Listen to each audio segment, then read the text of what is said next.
Hi everyone. तो कैसे हैं आप सभी? आई होप आप सभी स्टूडेंट ठीक होंगे। तो मैं विवेक आपका फिर से स्वागत करता हूं आपके अपने परिवार विद्या अपडेट्स में। तो शुरू करते वीडियो। तो आज की वीडियो होने वाली है करंट अफेयर्स 18 फरवरी 2024 के। तो शुरू करते वीडियो। तो करंट अफेयर्स पहला क्वेश्चन है आपका, किस संस्था ने भारतीय रिजर्व बैंक आरबीआई के साथ भारत के एकीकृत भुगतान इंटरफेस यूपीआई और नेपाल के राष्ट्रीय भुगतान इंटरफेस एनपीआई को एकीकृत करने के लिए एक समझौते पर हस्ताक्षर किए? तो चार ऑप्शन है आपके सामने। Nepal bank limited, state bank of India, राष्ट्रीय वाणिज्य बैंक, नेपाल राष्ट्र बैंक। तो इसका सही आंसर क्या रहेगा?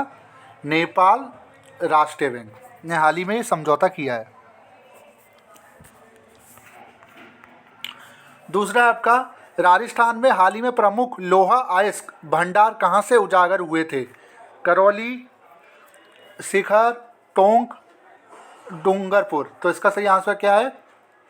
करौली में। ठीक है। नेक्स्ट है आपका, 2024 में विश्व नरविज्ञान दिवस कब मनाया जाता है? 2024 में कब मनाया जाता है बताइए? 15 फरवरी, 16 फरवरी, 22 फरवरी या 14 फरवरी? तो इसका सही आंसर क्या है? ये हर साल 15 फरवरी को मनाया जाता है। ठीक है, नोट कर लीजिए। चौथा है आपका, बरगंडी प्राइवेट हुरुन इंडिया 500 सूची के अनुसार किस कंपनी को भारत की सबसे मूल्यवान गैर सूचीबद्ध फर्म के रूप में मान्यता दी गई है? तो चार है आपके पास, तो बता दीजिए। Parle products, serum institute of India, retail limited या आपका डेविस लैबोरेटरीज। तो इसका सही आंसर क्या है? सीरम इंस्टीट्यूट को हाल ही में सूचीबद्ध फॉर्म के रूप में सूचीबद्ध किया गया, क्योंकि आप सभी को पता होगा सीरम इंस्टीट्यूट क्यों हुआ है हाल फिलहाल में कोविड के बाद।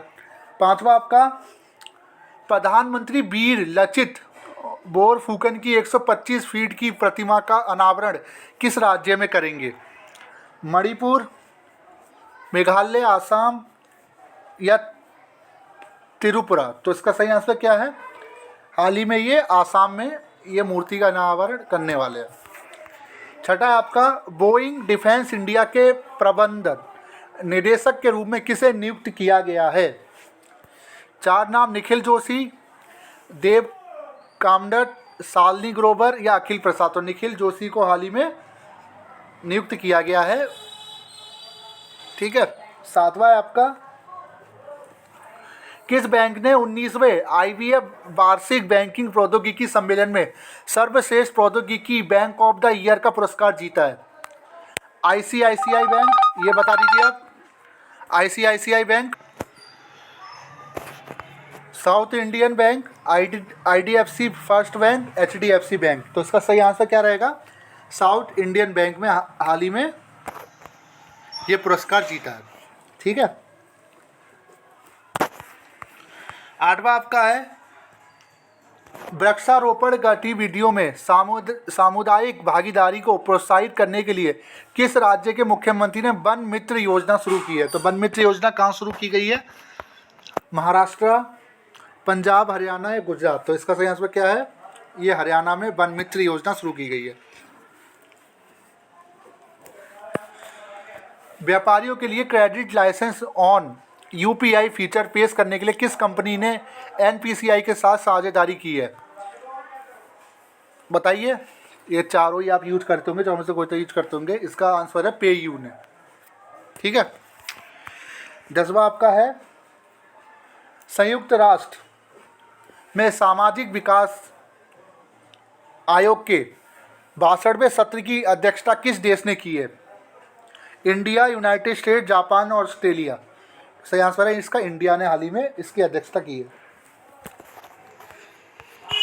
11वां, किस संस्था ने ध्वनि आधारित एंटी ड्रोन प्रणाली विकसित की है? IIT Bombay, IIT Delhi, IIT Madras, IIT Jammu? तो इसका सही आंसर क्या है? IIT जम्मू ने हाल ही में ध्वनि आधारित एंटी ड्रोन प्रणाली को विकसित किया है, IIT जम्मू। 12वां आपका है, कौन सी कंपनी टाटा समूह के साथ एक रणनीतिक गठबंधन की चर्चा कर रही है जिसका उद्देश्य टाटा के डिजिटल प्लेटफॉर्म टाटा न्यू पर यातायात के महत्व और जुड़ाव को बढ़ाना है? माइक्रोसॉफ्ट, एप्पल, उबर टेक्नोलॉजीज या A&M। तो बताइए इसका सही आंसर क्या है? उबर टेक्नोलॉजीज ने। नेक्स्ट है आपका, विश्व की तीसरी सबसे बड़ी अर्थव्यवस्था के रूप में जापान को पीछे छोड़ते हुए किस देश ने पछाड़ दिया है? इंडिया, यूनाइटेड किंगडम, जर्मनी या फ्रांस? तो इसका सही आंसर है जर्मनी ने हाल ही में जापान को पीछे पछाड़ दिया है। ठीक है, हाल ही में टेस्ट मैचों में, ये देखिए क्रिकेट के फैनों के लिए आ चुका है, हाल ही में टेस्ट मैचों में 500 विकेट लेने वाले दूसरे भारतीय गेंदबाज कौन बने हैं? रविंद्र जडेजा, रविचंद्र अश्विन, जसप्रीत बुमराह, मोहम्मद शमी? तो इसका सही आंसर क्या है? रविचंद्र अश्विन हाल ही में 500 विकेट लेने वाले भारतीय दूसरे गेंदबाज बने हैं। 15वां आपका है, टाटा स्टील ने किस संस्थान के साथ नवाचार और उद्यमिता को चलाने के लिए एक समझौता ज्ञापन हस्ताक्षर की है? IIT Bombay, IIT Delhi, IIT Kanpur या आईआईटी भुवनेश्वर? तो सही आंसर क्या है? आईआईटी भुवनेश्वर के साथ ये समझौता ज्ञापन हस्ताक्षर किए हैं टाटा स्टील ने। तो वीडियो कैसी लगी जो बताएगा। Thank you.